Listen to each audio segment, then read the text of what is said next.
Many teenagers today believe that sitting in the back of a classroom and glaring at everyone makes them look like a genius. In reality, they are suffering from main character syndrome, looking like someone that society simply finds unpleasant. Real-world psychology is clear. When you needlessly ignore people, you aren't seen as mysterious. You are seen as an outlier, and society responds by isolating you, cutting you off from the information and opportunities you need to succeed. When you play a fake character, you don't become dangerous. You simply dissolve into the background of the real game. Actual masterminds operate differently. They use a specific mental framework designed to neutralize emotional impulses and process information like a computer. This isn't about an aesthetic. It's about cold, mechanical efficiency. To achieve this, you must discard the fictional image of a genius. You aren't here to look like a mastermind. You are here to adopt the mechanics that allow one to function. To start, grab a physical pen and a piece of paper. You are going to build your own personal protocol alongside this video, step by step. Over the next few minutes, we will map out a sequence of habits designed to increase your daily mental output. This is the White Room 2.0 protocol. The first requirement of this system is to remove the word motivation from your vocabulary entirely. Motivation is a fluctuating emotion. Relying on it ensures inconsistency. We are replacing it with a meticulously designed system that dictates your actions regardless of how you feel. We begin with Phase 6, the architect. Think of your willpower like a battery. Every decision you make, even small ones, drains that battery until it hits zero by the evening. Pause the video and look at your immediate workspace. Identify one object that serves as a constant distraction and physically move it to another room right now. This utilizes the principle of friction. By increasing the physical effort required to engage with a bad habit, you make it less likely that your brain will choose it when your willpower battery is low. If you struggle with junk food, throw it in the actual trash. If you scroll on your phone while working, place the charger in a room you don't use during the day. You don't need to fight your urges if you engineer a workspace where the option to fail is no longer conveniently available.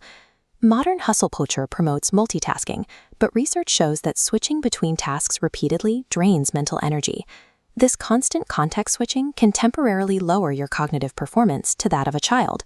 To counter this, schedule one daily 90-minute block where you become a ghost. This means no internet, a locked door, and zero outside interruptions. During the first 15 minutes, your brain will struggle. Accustomed to constant dopamine, it tries to break your focus. If you ignore that urge, your focus stabilizes and output accelerates for the remaining 75 minutes. Statistics suggest this level of sustained attention allows you to complete as much work in 90 minutes as most people do in 4 hours of distracted effort. Mastering this single block of focus provides a massive time advantage over a population that is constantly reacting to notifications. Next is social camouflage. The most dangerous person in a room is not the one trying to look intimidating.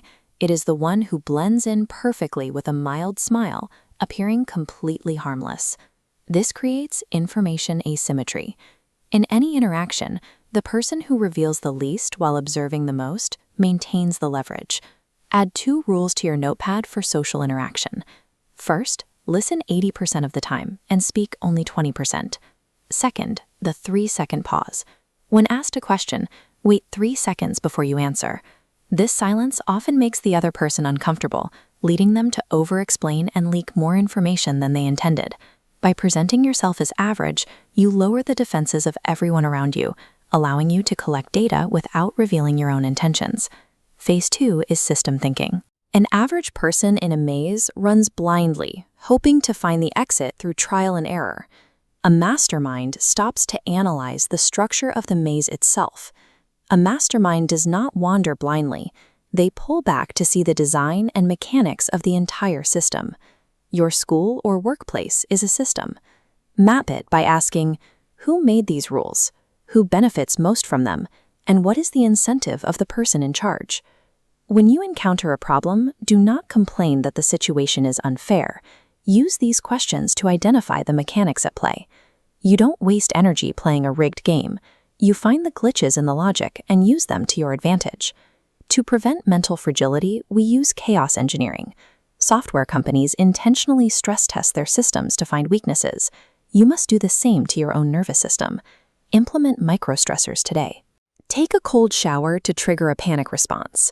Try a 24-hour fast to experience hunger, or initiate a conversation you've been avoiding. Finalize your protocol by dividing your entire day into 3 pillars: mind, body, and strategy. The mind block is for technical skills. The body block is for physical training. Strategy is for analytical tasks like chess or reading. If a habit doesn't contribute to one of these 3, delete it.